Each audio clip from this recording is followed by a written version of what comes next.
নমস্কার বন্ধুরা, প্রেরণা বাংলা মোটিভেশন চ্যানেলের আজকের পর্বে সবাইকে আমন্ত্রণ। আশা করি সকলে ভালো আছেন, সুস্থ আছেন। জীবনে স্ট্রাগল যেন শেষই হতে চায় না, থামতেই চায় না।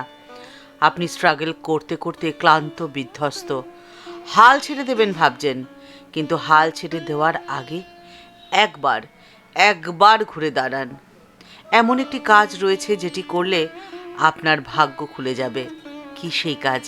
আজকের পর্বে সেই নিয়েই কিছু কথা আপনাদের সাথে শেয়ার করে নেব, তাই ভিডিওতে শেষ পর্যন্ত থাকার অনুরোধ রইল।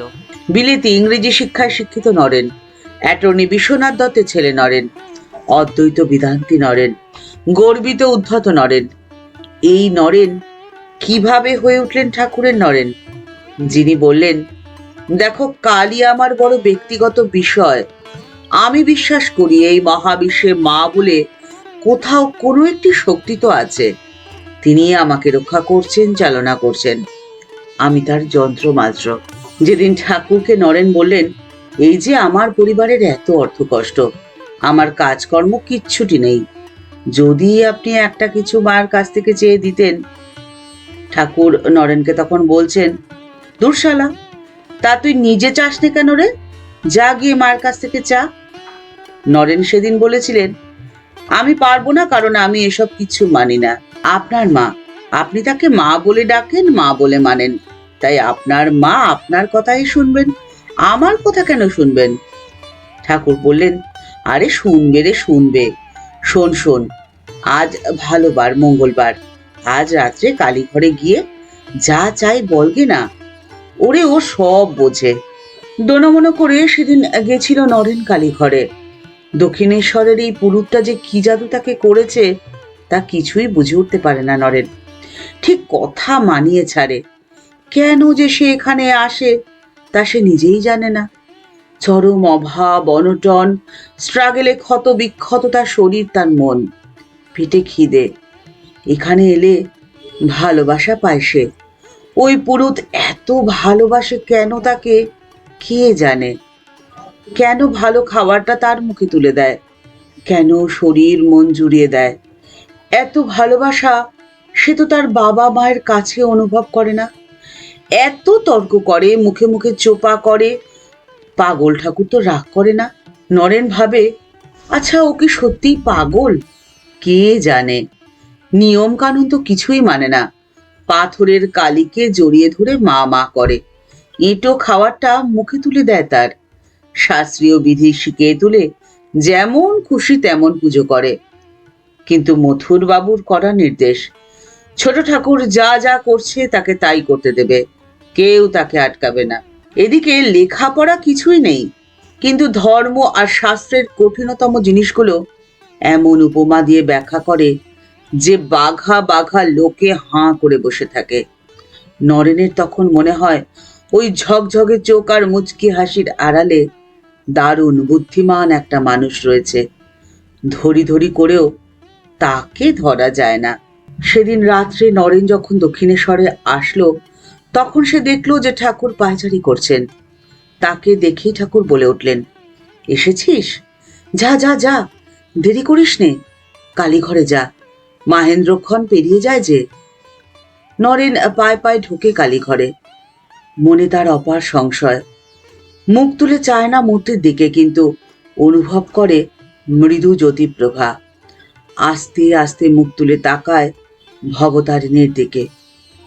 হঠাৎ তার মনে হয়, এটা তো পাথর নয়, এই তো নিঃশ্বাস নিচ্ছে, ওই ওই তো ওই তো বুক ওঠানামা করছে। এত আলো কেন? আমার দিকেই যে তাকিয়ে রয়েছে। এত জীবন্ত দৃষ্টি। এ কি মৃন্ময়ী, নাই চিন্ময়ী? নরেনের তখন দুগাল বেয়ে জল গড়ায়। জোর হাতে সে বলে, জ্ঞান দাও, ভক্তি দাও, বিবেক দাও, বৈরাগ্য দাও। ঘোরের মধ্যে দিয়ে বেরিয়ে আসে। বেরিয়ে আসার পরে ঠাকুর তাকে প্রশ্ন করলেন, কিরে বললি? কিরে বললি যা যা চাই? না তো, বলা হলো না, পারলাম না, সব ভুলে গেলাম। দূর শালা, কটা কথা তাই বলতে পারে না। যা যা দেখিনি, আবার যা। আবার যায় নরেন, কিন্তু আবারও সে একই ঘটনা। কালী ঘরে গিয়ে ভবতারিণীর সামনে গিয়ে বলে, বিবেক দাও মা, জ্ঞান দাও, বৈরাগ্য দাও, কিন্তু অর্থ দাও, যশ দাও। এই কথা বেরোয় না তার মুখ দিয়ে। আবার ব্যর্থ মনোরথ হয়ে ফিরে আসে ঠাকুরের কাছে, আর তখন সে ক্ষুব্ধ হয়ে ঠাকুরকে বলে, এ আপনার কারসাজি, কিছু তো আপনি করছেন, আমি বলতেই পারছি না, আর আমি শুনবো না, এবার আপনি বলুন, আপনাকেই বলতে হবে। ঠাকুর তখন নরেনের দিকে তাকিয়ে মিটিমিটি হাসছেন, কারণ কারসাজিটা যে তারই। নরেন্দ্রনাথের ভবিষ্যৎ রচয়িতা তো তিনি, বিন্দুগুলো তিনি যুক্ত করে দিচ্ছেন তার। নরেন তার হাত থেকে যাবে কিভাবে? কিন্তু তিনি জানেন যে জননীকে অভুক্ত রেখে ভাইদের জলে ভাসিয়ে বড় কাজে তার যাওয়া হবে না, এবং তা উচিতও নয়। তাই তিনি কালীঘরের দিকে ফিরে হাত তুলে প্রণাম করে নরেনের বুকে হাত ছুঁয়ে বললেন, আচ্ছা যা, আমি বলে দিলাম, ওদের কখনো মোটা ভাত কাপড়ের অভাব হবে না রে।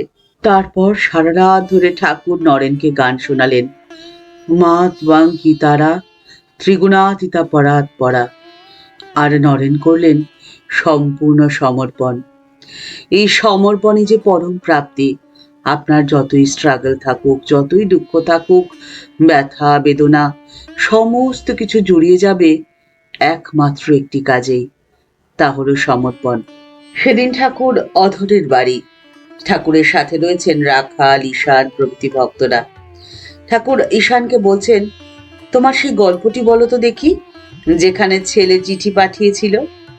ঈশান হেসে বলছে, হ্যাঁ, একটি ছেলে শুনলে যে ঈশ্বর আমাদের সৃষ্টি করেছেন, তাই সে প্রার্থনা জানাবার জন্য ঈশ্বরকে একখানি চিঠি লিখে ডাক বক্সে ফেলে দিয়েছিল জানো। আর ঠিকানা কি ছিল সেই চিঠির? ঠিকানাতে ছিল স্বর্গ। এটাই তো বিশ্বাস। ঠাকুর তাই বলছেন, দেখলে, এই বালকের মতো বিশ্বাস চাই, তবে হয়।